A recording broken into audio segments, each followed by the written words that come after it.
Welcome back, everybody, to another episode of Katawa Shoujo, and we had just completed our reunion with Lilly at the airport. So now the long-distance relationship portion is over, and we now need to move forward with the next stage of our relationship now that we've confessed our feelings for each other. And what better way to do it than in a 3-day holiday in a countryside home, just me and the two girls. Yeah, we'll see what happens in the northern Soyern. The morning chill wraps itself around my shivering body. I huff into my cupped hands to desperately try and stave off the cold as we mill about on the station platform. Lily's clothing looks rather ill-suited for the temperature around us. I can only hope it's indicative of what she expects the weather to be like at our destination. Despite the fact that's what she's been wearing like for the last 5 weeks, apparently. She never changes. Dang it, Lily, why do we have to get here so early? Unfortunately, the train schedule's against us. The next train to Hokkaido is at 2 in the afternoon. Great. Just great. I pause a moment to wipe some sleep out of my eyes, and Lily promptly takes advantage of the opening. Cheer up, Hisao. Once we get there, it'll be much warmer. What way? Why not just take the bullet train? A normal train's going to take hours to get us there, so we may as well take the Shinkansen line as far as north as it goes and just switch at the end. There's a certain charm to older trains, wouldn't you agree? I'd agree if I wasn't freezing in the morning cold because we decided to take one. I'm sorry, Hisao. Sorry? What for? I was the one who suggested taking a normal train. So was you! Way to make me feel guilty. All I can do is sigh and cover my face with my hand. I'm fine, I'm just grumbling. My, Hanako, you needn't shoulder all the blame yourself. Even without your suggestion, I'd still have opted for the same thing. Thankful for the quick interception from Lily, I take a quick gander around the station. Aside from us, the train platform's all but deserted. The morning dew settling on the empty benches. I guess no one else was masochistic enough to brave the very early morning. Though if someone was, they'd more than notice the huge bags both Lily and Hanako brought with them. Just what did you have to pack in those things anyway? The bags? She pauses a moment and tilts her head in thought. You don't know? A change of clothing, raincoat, underwear, sleepwear, a number of books. I think that's most of it. That's where the big weight came from, was those books. You make it sound as if I'm unprepared. You brought less? Underwear and a pack of cars, that's it. Oh my gosh. You didn't even bring a spare change of clothes? Nothing? Maybe some toothbrush and hygiene stuff? Wow, Hisao, this is definitely a way to woo your woman.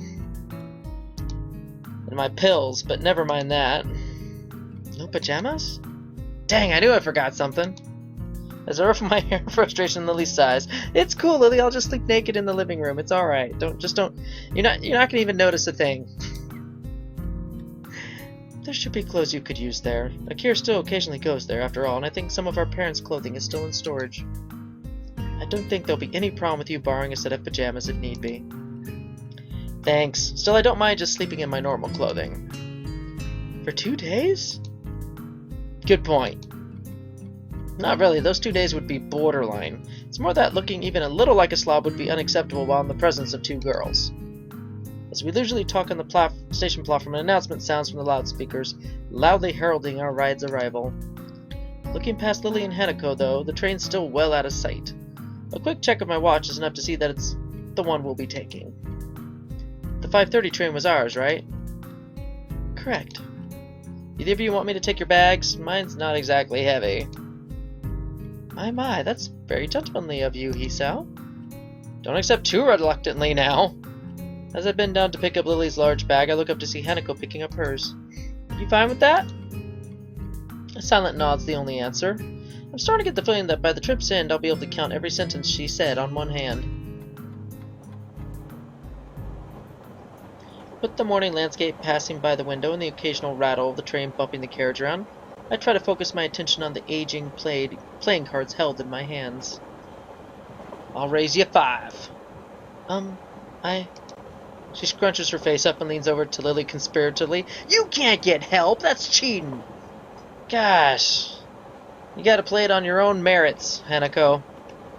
The two exchanging a few whispered words. Considering how often this has happened so far, I'm coming to doubt Hanako's grasp of how to play poker. So I'm really just playing Lilly here. I'm not really playing Hanako at all. It doesn't seem to disturb Lily's reading, though. Her hands flitting over each page with only the occasional corrections to account for the train's bumping and rocking. My collection of chess pieces that we're using as chips is steadily growing anyway, so it doesn't really bother me. Looking around us, our carriage is almost as empty as the station platform we'd waited for the train itself on. Only a handful of people can be seen, looking mostly like tourists and couples on holiday. While the two continue their less than clandestine strategizing, a small boy looks over the seat and stares at me. Hoping he doesn't begin to stare at Hanako, I simply give him a wave and a smile.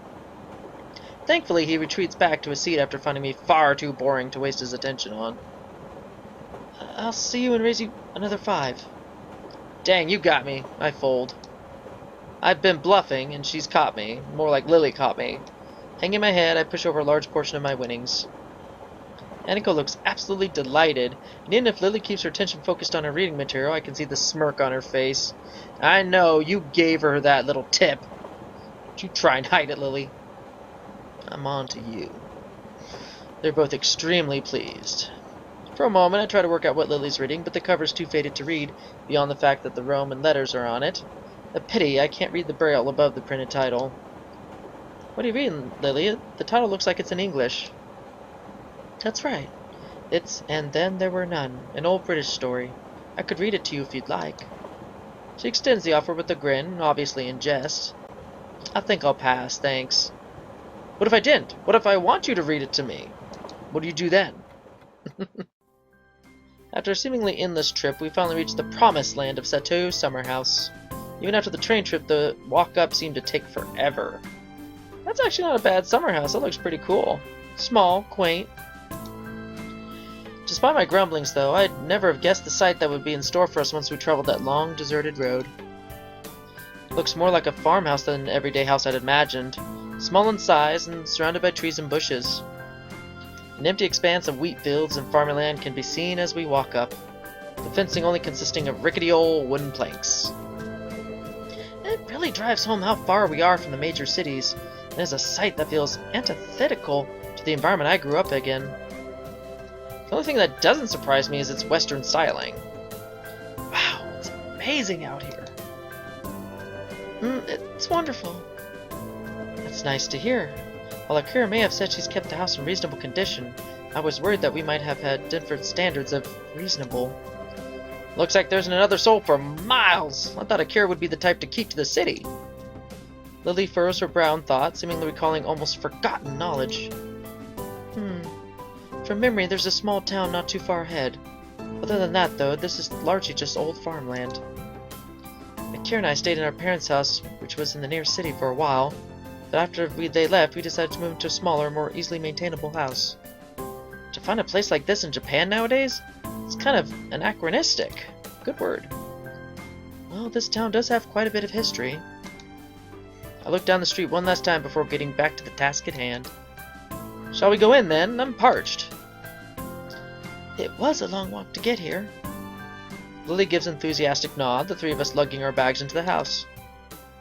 As soon as we set foot inside, Hanako and I start looking around, taking in every detail of where we'll be staying for the next few days, and I'm pretty sure that futon is my bed for the night.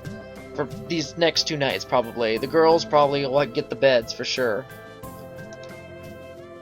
All the artifacts of another's life stopped mid-motion or around the house, such as the television guide laying beside the counter it was on, and pans in the adjoining kitchen still sitting on the stove, probably all dirty and not cleaned by Akira. It's a strange feeling, really, as if we were stepping into Akira's life for a brief moment before leaving in a couple of days just as we'd come. Of course, the more mundane reality is that she hasn't just cleaned up after herself that well. Where should we put our bags? I'll show Hanako our bedroom. You can put yours there if you like.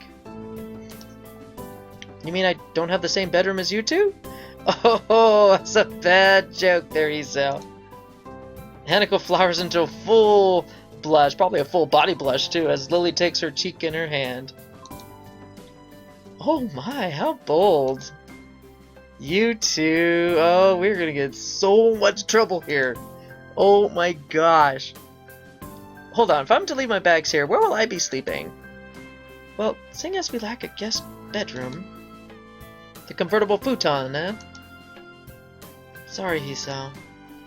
I sigh, limiting my place on the bottom rung of sleeping location priorities. I called it! I called it. Even if I was in this situation, I would still be a gentleman anyway and take the futon so the girls can have the bed. It's the chivalric thing to do. I guess there's no other choice. Lilly leaves to show Hanako to their bedroom, so I take a small tour of my surroundings after I drop my bag on the floor. The kitchen, just like the living room, is fairly modest. The rustic nature of the wooden furnishings drives home just how far we are from civilization. Returning to the living room, I decide to try out the television until they get back. With the touch of the remote, it immediately flickers to life. Apparently set to a news channel. Almost flopping down from exhaustion rather than sitting, I lay back and watch. And watch. And watch. And fall asleep. Is something... Oh, okay. I was like, is something happened? Is that the end of the episode here? Isao? Wow, I slept till nighttime. I quickly blinked to wake myself up. Lilly and Hanako had returned minus their bags. From the Kato night sky visible outside the windows, it looks like I drifted off to sleep. Looking to the wall-mounted clock, it's already 10. Are you kidding me? I just slept through the whole evening. Day wasted. You found the television, then? Yeah, it really does feel nice and homey here. I'm glad you like it. You were already out like a light when we came back after unpacking our things, so we didn't have the heart to wake you sooner. Judging from her giggle, I must sound funny when I sleep. I swiftly decide not to inquire. I snore like a rhinoceros, apparently, according to my wife. So I know I sound funny when I sleep. There's some dinner waiting for you in the kitchen. Hanako gives a deep yawn, only just remembering to cover her mouth at the last second. Why am I? Are you tired? I didn't get much sleep last night. I'm pretty tired, too. It was a long walk up here, and it's getting late. If that's the case, I suppose we should retire for the night. Good night, Hisao. Good night. Night. With that, they quietly turn and walk back to their bedroom. Rubbing my eyes, I sigh. I wonder if I'll be able to get back to sleep after being woken up. Oh, gosh, I know exactly how Hisao feels. I mean, when I get waken up in the middle of the night, if I don't get back to bed within 1 or 2 minutes of waking up and dealing with whatever problem or whatever woke me up, I can't get back to sleep for at least another 1 to 2 hours, and it annoys the crap out of me. And sometimes I'm up for the rest of the day, and that's just never a good time. I get cranky. People around me don't like me. I suppose I'll eat something and watch some more TV quietly before going to bed. Okay. Wow. So I almost wanted to say that half day was kind of wasted right there, just sleeping it all away. And apparently I'm still sleeping. So, there's a quick save. Alright, so we're out in the middle of nowhere in the Japan farm countryside with a guy and 2 girls. This is a recipe for trouble as far as I'm concerned with this particular game. So, but I'm sure they're going to be hopefully respectful about that. And we're actually going to see a little bit more of the dynamics between Lilly and Hanako and Hisao, and maybe some more pushing forward in their relationship with Lilly and Hisao, and kind of getting to connect and know each other a little more beyond than just friends. So hopefully they'll go into some maybe go out on the town, because I heard there's like a town near this country house, this country house that they're living in, and maybe they'll make a day of it. And so maybe the next episode will be about that. So excited to see what happens. See y'all later.